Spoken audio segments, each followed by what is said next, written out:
Nos acompaña Chris Menu, que es CEO de Space Kid Foundation y es uno de los 10, según se define en su perfil de LinkedIn, y lo estuvimos chequeando, uno de los 10 oradores de tecnología más populares de Latinoamérica. Además, es un experto en inteligencia artificial y ha sido el disruptor del grupo en este 2025 al introducirnos en el mundo de la inteligencia artificial aplicada, en este caso, en la docencia. Chris, ¿cómo estás? Qué gusto que estés con nosotros.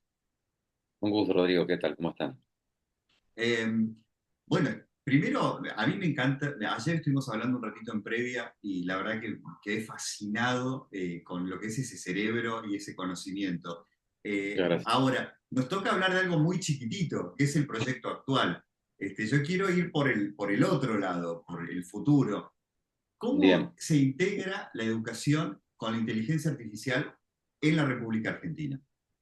bien. Bueno, actualmente hay iniciativas que son interesantes en Argentina que ponen de manifiesto que algo se está haciendo. No es que no se está haciendo nada, como por ejemplo ahora el Gobierno Nacional anuncia que en las escuelas públicas habrá inteligencia artificial en el sentido de que se va a aplicar una materia para que los jóvenes puedan aprender sobre inteligencia artificial. Luego también hay un proyecto nacional para que de alguna forma la inteligencia artificial se incorpore en todas las áreas educativas, sobre todo en la parte de los maestros. O sea que esa parte creo que se está haciendo bien porque si vemos los avances que está teniendo China, Estados Unidos, Emiratos Árabes, Reino Unido y podría seguir contando, son países que están más avanzados que el nuestro y que América Latina y que ya están incorporando desde este año, por ejemplo, en China o en Estados Unidos, de forma obligatoria la enseñanza de inteligencia artificial, pero la incorporación de una metodología que no es que te enseñe sobre inteligencia artificial, sino que incorpore la inteligencia artificial como un tutor o un acompañante en la educación. Pero hay una realidad, no es un tema de copiar y pegar lo que se viene ahora, porque siempre nuestro continente o nuestro país ha tenido la idea de que si lo hace el de afuera hay que copiarlo y hay que hacer lo mismo. En este aspecto no es una cuestión de incorporar la inteligencia artificial como, bueno, porque lo está haciendo China, Estados Unidos, incorporemos la inteligencia artificial. Y voy a decir por qué. Porque si incorporamos a lo que denomino algo sintético, a nuestra vida diaria sin tener un conocimiento previo de qué se trata todo esto y sin saber cuáles son nuestras diferencias y que los docentes no sepan que la diferencia hoy en enseñar no está en que nos enseñen a pensar como las máquinas, sino todo lo contrario, que nos enseñen a pensar no ser como las máquinas. Porque si queremos seguir con una educación donde se prioriza la eficiencia, y ahora te están hablando del pensamiento computacional, que me parece que está bien, pero que de alguna forma tendría que ser un enfoque más humanístico. ¿Por qué? Porque seguimos hablando de eficiencia, seguimos hablando de conocimiento, seguimos hablando de exámenes, y la realidad es que el mundo que estamos entrando es un mundo donde el conocimiento cada vez vale menos. Y si cada vez vale menos el conocimiento, ¿qué es lo que vale? Vale el pensamiento, vale la intención de tener cada día más ganas de salir adelante. Esto me lleva a ser resiliente. Gana la posibilidad de que pueda gestionar mis emociones, de que pueda sociabilizar en un entorno donde cada vez la gente interactúa menos. Y si se interactúa menos, significa varias cosas. La primera, que dejamos de tener la habilidad de hablar. Y si dejamos de hablar, empezamos a dejar de pensar. Y si a eso le vamos a incorporar inteligencia artificial para que me diga una pregunta básica que le haga y prácticamente no utilice ningún recurso mental que me fuerce a superarme como persona, evidentemente vamos a una deshumanización de la educación. Cuando se me ocurrió lo de SOE, se me ocurrió en función a que vi que la inteligencia artificial podía ser un complemento, pero siempre un complemento de un docente que tiene que cambiar la forma en que enseña. Tiene que ser un docente que en vez de impartir conocimiento, imparta experiencias. Y en la experiencia que imparte ese docente tiene que estar incorporada la inteligencia artificial, tanto en la forma en que voy a enseñar, como en la interacción después que le voy a decir al alumno que tenga con la inteligencia artificial cuando está en su casa, donde ahí se pueda reforzar todos los recursos mentales que habitualmente hoy no estamos reforzando en nuestro continente o en gran parte del mundo, principalmente en Occidente, porque no se está pensando aprender a pensar. y no se está pensando a redefinir lo que es la innovación. No se está pensando en que la era del conocimiento pasa a ser ahora la era de innovación. Y cuando uno habla de, bueno, cómo deberíamos de preparar justamente a toda esta fuerza trabajadora que se viene en los próximos 5 años, o la gente que se está quedando sin trabajo hoy en día y que no puede reincorporarse a otro trabajo porque no tiene las habilidades básicas. Y cuando hablamos de un nuevo tema que ahora está en boga, que es el analfabetismo, pero no de, digamos, de saber leer o escribir, sino funcional, que significa que no se entiende lo que se lee y no se entiende lo que te dicen, porque no tienes la capacidad de poder entender a una persona. Es por eso que muchas veces me sorprende cuando veo comentarios en redes sociales, y no solamente lo que me pasa a mí, sino en general lo que veo, que son comentarios infundados sobre videos que la gente no piensa, simplemente ve algo que le hace ruido e insulta, ataca, y uno dice, pero eso es porque estamos dejando de pensar, porque si pudiésemos pensar lo que estamos viendo, tendríamos pensamiento crítico, tendríamos análisis y sobre todo podríamos seleccionar la información en un mundo donde estamos entrando en la era del fin de la realidad, porque prácticamente más de la mitad de lo que veamos el próximo año en Internet no se ha creado por seres humanos, se ha creado por inteligencia artificial. Y a partir de ahí es donde veo esta gran necesidad de incorporar, sí, inteligencia artificial, pero no para deshumanizar digamos, a la educación, sino para realmente cambiar el mecanismo por el cual nosotros estamos aprendiendo, porque lo primero que vi cuando se me ocurrió esta idea es que el conocimiento se está duplicando cada vez más rápido.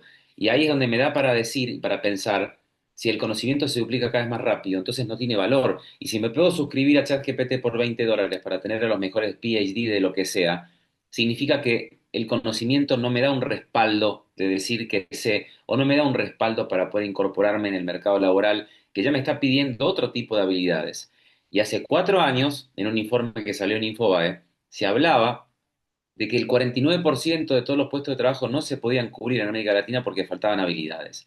Y si vemos un informe de Naciones Unidas y otro de UNESCO, son muy parecidos los informes cuando hablan de que solamente el 29% aproximadamente de la población en América Latina cuenta con las habilidades básicas en lo que es lo digital. ¿Y esto qué implica? Que si bien ahora voy a aplaudir porque empiezo a incorporar en las escuelas inteligencia artificial, o voy a aplaudir porque hay un programa nacional para que se enseñe sobre inteligencia artificial y como que todo es inteligencia artificial, nos estamos olvidando de algo que es fundamental. Las instituciones educativas o los colegios, como algo que es prácticamente la funcionalidad de ese chico que tiene que salir adelante, necesitan de sociabilizar, necesitan de interacción. Entonces, la inteligencia artificial te va a dar justamente esa interacción social que necesitamos. Esa interacción social que te va a dar, ¿por qué? Porque te va a dar una información que la vas a poder pensar y la vas a poder compartir con tus compañeros. Ahí sí te digo que la inteligencia artificial es aplicable. Porque volviendo a lo que digo antes, hoy los analfabetos no son los que no saben leer. Hoy los analfabetos son los que no saben pensar. Y por eso hay una terminología que se habla de analfabetos funcionales. Y si vemos esta realidad en América Latina, ponemos el caso de la potencia de Brasil, potencia número uno en Sudamérica, el 29% de su población no entiende un libro y el 12% no entiende una frase. Te digo, Rodrigo, si tuviese que incorporar inteligencia artificial en Brasil, ¿qué pasaría con ese 29% que no entiende un libro? ¿O qué pasaría con ese 12% que no entiende una frase? ¿Es incorporar la inteligencia artificial para que para que me repita conocimiento o para que de alguna manera reemplace a docentes en las funciones que los docentes que no inspiran, sino que adoctrinan a través de una educación totalmente obsoleta, les va a servir?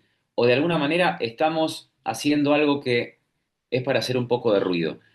Y ahí es donde tenemos que poner un equilibrio a todo esto, porque claro, cuando uno habla de incorporar la inteligencia artificial en la escuela, hay muchos que son reticentes al cambio porque dicen, no, los chicos cada vez piensan menos, los chicos cada vez tienen menos atención, los chicos cada vez tienen menos sociabilización porque el celular les está primero radicalizando el pensamiento, atrofiándoles la capacidad de pensar, pero no es por el celular, es porque no han tenido una educación digital. Y ahora es algo mucho peor, porque te estoy diciendo que se viene una era donde va a ser lo sintético lo que priorice. Y cuando hablamos de lo sintético es una réplica de lo biológico, pero que no es humano. Películas creadas por inteligencia artificial donde los protagonistas son inteligencia artificial, música creada por inteligencia artificial, comida que no es biológicamente la comida que nosotros pensamos que es porque está modificada genéticamente por inteligencia artificial, amigos que no son reales, porque Meta va a lanzar ahora un montón de amigos para que nosotros tengamos sociabilización en redes sociales, porque el mismo Mark Zuckerberg está diciendo, no tenemos esta cuestión de tener amigos, entonces salgamos a poner meta humanos para que la gente tenga amigos.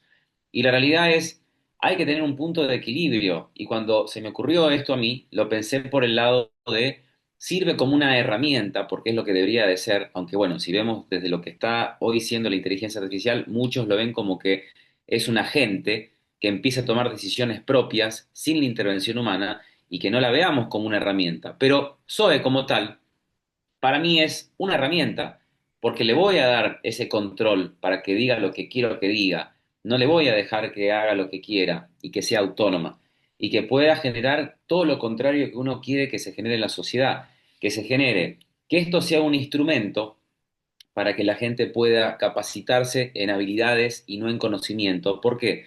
Porque las habilidades cada vez son más importantes por arriba del conocimiento. Y las habilidades se dice, según el Foro Económico Mundial, que de aquí a los próximos 5 años vamos a perder el 39% de las habilidades que hoy hacen lo que nosotros somos como trabajadores o como seres humanos.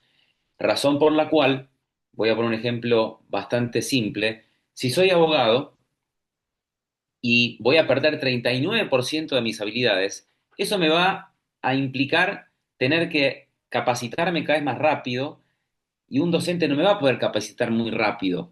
Y ni hablar atendiéndome las 24 horas, los 7 días de la semana para que me ayude a pensar ese conocimiento, que me permita haber incorporado esa habilidad. Entonces soy abogado y escucho al padrino de la inteligencia artificial que dice, es muy factible y muy probable que los albaniles tengan más trabajo que los abogados. Oigo eso y digo, uy, estoy en problemas, no sé nada de albañilería, voy a estudiar albañilería. Bueno, entonces voy a hacer un curso con una inteligencia artificial que me dé una capacitación de 4 horas para que pueda empezar a pensar como albañil, para que pueda empezar a dar soluciones como albañil. Y voy a poder ofrecer soluciones de albañil gracias a una capacitación corta. Y voy a haber incorporado la habilidad de hacer albañil, porque tal vez como abogado nadie me está llamando, pero sí al vecino se le rompió el inodoro, al otro se le rompió la rosca del agua. Entonces, claro, voy a tener trabajo por ese lado. Entonces, y voy a haber incorporado una habilidad rápida. No voy a un instituto para que me enseñe durante 6 meses ser albañil o durante 12 años ser albañil. ¿Por qué? Porque hoy necesito saber muchísimas habilidades, porque no sé de qué voy a trabajar de aquí a los próximos 5 años. Si a medida que evoluciona todo, de hecho, gran parte de los trabajos que va a haber en el 2035 todavía no existen, es verdad que eso va a pasar, pero lo que tengo que hoy ser consciente es que tengo que incorporar nuevas habilidades y hacerme un testeo personal. ¿Qué es lo que me está faltando? ¿En dónde me diferencio de la inteligencia artificial? ¿Y cuál es algo que me hace irreemplazable? Y es ahí donde justamente puedo poner en tela de juicio lo que estoy diciendo ahora del sistema educativo que estamos teniendo, donde si se piensa que la solución va a ser incorporar inteligencia artificial, estamos haciendo todo mal. Y lo estoy diciendo desde el lado de que creo la primera profesora con inteligencia artificial hace más de un año, donde no se hablaba de profesores con inteligencia artificial, ni siquiera se hablaba de que ChatGPT incorporara una parte para que los alumnos pudiesen aprender con ChatGPT. Pero claro, lo que la gente en su mayoría no sabe es que las redes sociales fueron diseñadas para captar tu atención y ahora la inteligencia artificial está captando justamente lo que sería la intimidad de las personas. Porque cuando intimas con una inteligencia artificial, además de hacerte sentir muy bien, te hace sentir que estás querido por esa inteligencia artificial. Entonces, no se trata de decir esto no lo usemos o esto usémoslo sin tener ningún cuidado. Se trata de tener un tema de, no de adoctrinamiento, porque eso es lo que podría pasar, decir todos incorporen la IA porque es lo mejor que hay. No, es aprender de algo que nos va a complementar a ser mejores seres humanos, porque de eso se trata.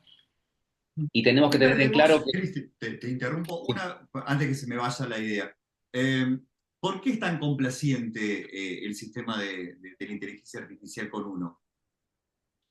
porque justamente lo que quiere es tener tu atención para que estés ahí. De hecho, los buscadores como nosotros los conocemos, el de Google, por ejemplo, o el de Bing, van a cambiar ahora por inteligencias artificiales como por ejemplo en lo que es ChatGPT, que se va a convertir en el nuevo buscador. De hecho, el mercado de Google está cayendo ante el gran uso de ChatGPT en el mundo, entonces ahora ChatGPT va a empezar a incorporar publicidad dentro de ChatGPT.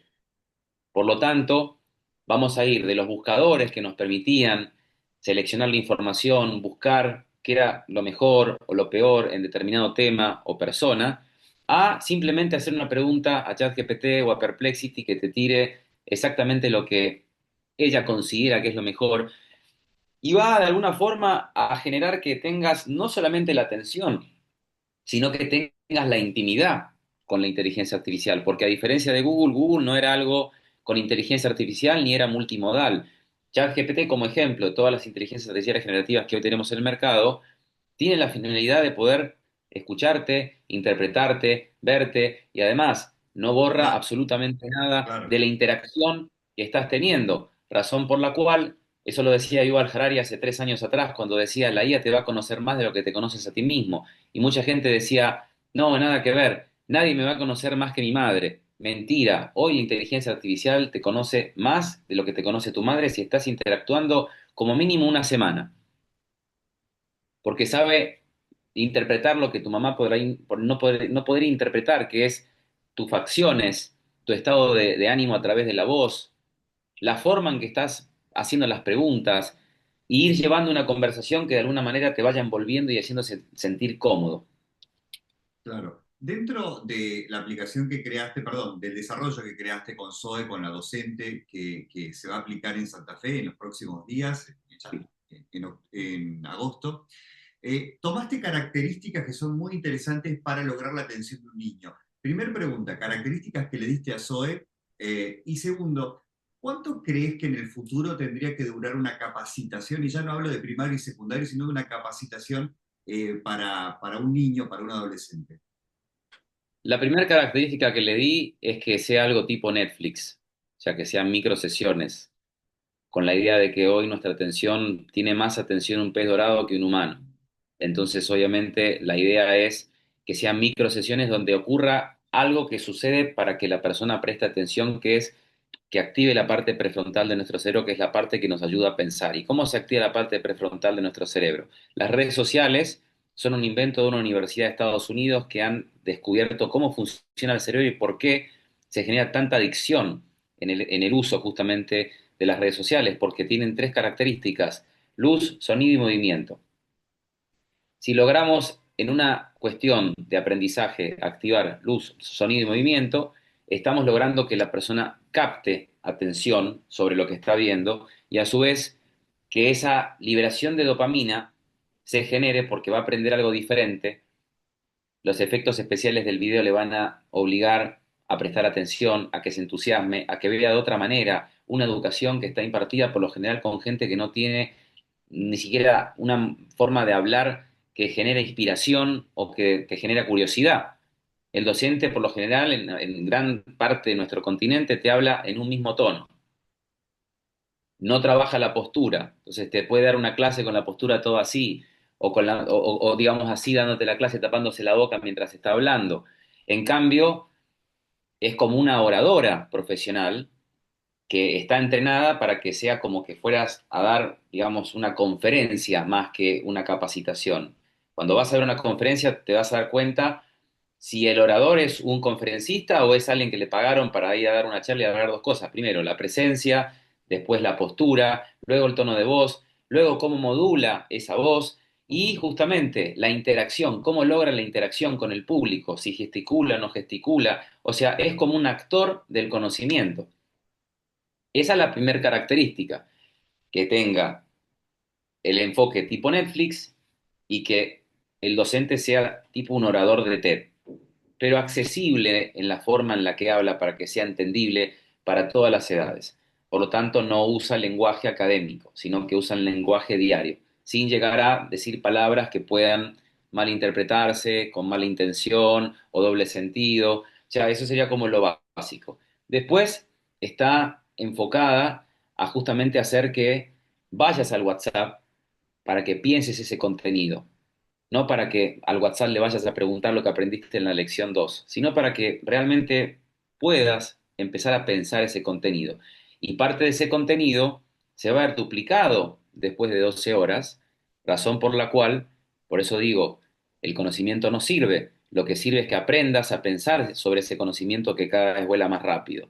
Y ahí es donde Zoe te invita a que trabajes el pensamiento crítico y te invita a que trabajes sobre la metacognición, que es el pensamiento sobre el pensamiento. Y finalmente te personaliza, porque una vez que uno le manda el primer WhatsApp, te va a reconocer y va a decir, hola Rodrigo, ¿cómo estás?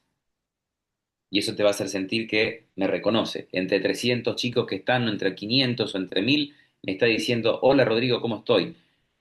Eso lo ha entendido bien el marketing cuando, por ejemplo, uno va a comprar un café y te ponen como tu nombre, ¿no? Rodrigo, entonces vas a Starbucks por el, digamos, justamente como un ejemplo, porque te hacen sentir importante, pero si vas al café de Juan, en el café de Juan vas 10 veces y no te llaman nunca por tu nombre y uno dice, me siento como uno más en el café, pero si vas a Starbucks, a cualquiera que vayas, Rodrigo, y uno dice, uy, bárbaro, me está, o sea, inconscientemente uno, porque uno le dio el nombre para que te llame, o sea, pero esa Claro. personalización y esa atención personalizada que pueda atenderte personalmente es lo que hace que podamos trabajar a personas de diferentes inteligencias. Es ahí donde hablamos de que no hay un solo tipo de inteligencia, tenemos diferentes inteligencias, porque somos todos diferentes en función a qué grado de inteligencia tenemos. Hay personas que son inteligentes en la música, hay personas que son inteligentes en la oratoria, hay personas que son inteligentes en la parte corporal. Por eso tenemos artistas en diferentes áreas. El tema es descubrir cuál es nuestra verdadera inteligencia que nos diferencia del resto. Si bien ahora también hay una postura que habla de que no hay inteligencias múltiples, que solamente hay una, lo que sí es verdad es que todos tenemos una habilidad y cuando personalizamos la educación podemos potenciar esa habilidad que es única, lo que nos hace únicos a diferencia del resto, que eso es lo que la educación tradicional no te da. Por más de que Claro. pongamos inteligencia artificial, te está diciendo todos son iguales, ahora van a tener inteligencia artificial, pero todos son iguales. No, todos somos diferentes, con habilidades diferentes, que podemos llegar a ser lo que queremos ser si nos conocemos a nosotros mismos. Cris, me quedo sin tiempo, pero me queda por preguntarte mil cosas. Primero, va a ser WhatsApp y una interacción visual, Zoe. Y segundo, ¿cuánto tiempo crees que en un futuro esa instrucción va a acompañar? O sea, hoy por hoy tenemos X años de primario, X años de secundario. ¿Eso se puede reducir en el tiempo? Bueno, sí, eso va relacionado a la otra pregunta que no te contesté de cuánto tiempo hoy deberían de capacitarse las personas. Y con relación a eso te diría, hoy necesitaríamos estar capacitándonos cada 2 semanas para poder adquirir nuevo conocimiento. Y justamente ese es el plazo que pensé para hacer las pruebas con la profesora con inteligencia artificial, que hagamos capacitaciones de 2 semanas, pero en microcápsulas que son de 2 a 4 horas. Es decir, tengo 2 semanas para hacer el workshop pero en esas semanas voy haciéndolo a mi ritmo. Cuando, por ejemplo, sales del estudio, me veo el videito de Zoe mientras, o lo escucho mientras voy manejando, o voy en el taxi, voy viendo el videito o lo voy escuchando, y después me quedé pensando y voy al WhatsApp cuando salgo del trabajo sobre lo que me quedé pensando, entonces estoy estudiando todo el día, estoy analizando una información que tal vez se me dio en 15 minutos, pero me sirvió para analizarla todo el día y que tengo quien me acompañe a que pueda justamente potenciar ese conocimiento que, como digo, lo que importa es que pienses el conocimiento. Entonces, cada 2 semanas deberíamos de capacitarnos. Ahora, con respecto a la pregunta que me estás haciendo, el sistema educativo por el cual hoy es tradicional es totalmente obsoleto. Hoy no sirve que los chicos estén aprendiendo 12 horas. ¿Por qué? Porque 12 horas se duplicó el conocimiento. Sirve que aprendan, y no digo que el ejemplo de la escuela alfa de Estados Unidos sea lo mejor, que digamos, todos los tutores son inteligencia artificial y que está rankeado como los colegios con un alto índice de inteligencia a nivel de Estados Unidos, y eso es lo que dicen, estamos capacitando los cerebros más inteligentes de Estados Unidos. Sí, pero ojo, una cosa es ser inteligente y otra cosa es ser feliz. O sea, esos chicos no van a tener interacción social porque su profesor habrá sido una IA. No, tendrían que poner profesores, además de la inteligencia artificial, pero que sean profesores que sean personas que transmitan experiencias, coaches motivacionales, que ayuden a que el alumno pueda, digamos, con el coach, empezar a analizar esa información que la inteligencia artificial se la dio y que obviamente esa inteligencia artificial te va a dar microsesiones. Entonces, se debería de acortar el conocimiento en las áreas educativas tradicionales para que los jóvenes puedan aprender y desaprender al mismo tiempo, porque si me meto en una carrera, tengo que hacer 5 años, o me meto en un posgrado, tengo que hacer 2 años, y hoy esos tiempos son obsoletos. Hoy la velocidad en la que se duplica la información y que se duplica la inteligencia artificial, que en su conocimiento se duplica cada 6 meses, te obligan a tener que estar pensando que los títulos no sirven para nada, que el conocimiento cambió, que ya no importa como lo veíamos como lo más importante, y que ahora tenemos que replantear el sistema educativo, y que un chico de 9 años te puede hacer una startup y ganar millones de dólares. No necesita pasar por la facultad o no necesita pasar por el secundario. Lo que necesita ese joven es inspirarse, aprender a pensar, saber utilizar la tecnología, saber sociabilizar. Entonces, todo eso, ¿en cuánto tiempo lo puede aprender? En un tiempo que es corto. No necesita un proceso evolutivo, Claro. que es lo que nos dijeron cuando éramos chicos. Ahora tenemos a la tecnología. Saquémosle realmente el jugo a la tecnología, pero para que nos potenciemos como seres humanos. Esa es la clave. Sos único, sos maravilloso y celebramos que estés aquí en la Argentina y que nos enseñes a todos. Te vamos a seguir la carrera de cerca, así que te vamos a molestar frecuentemente. Cris, Muchas muchísimas gracias. gracias. Por favor, gracias.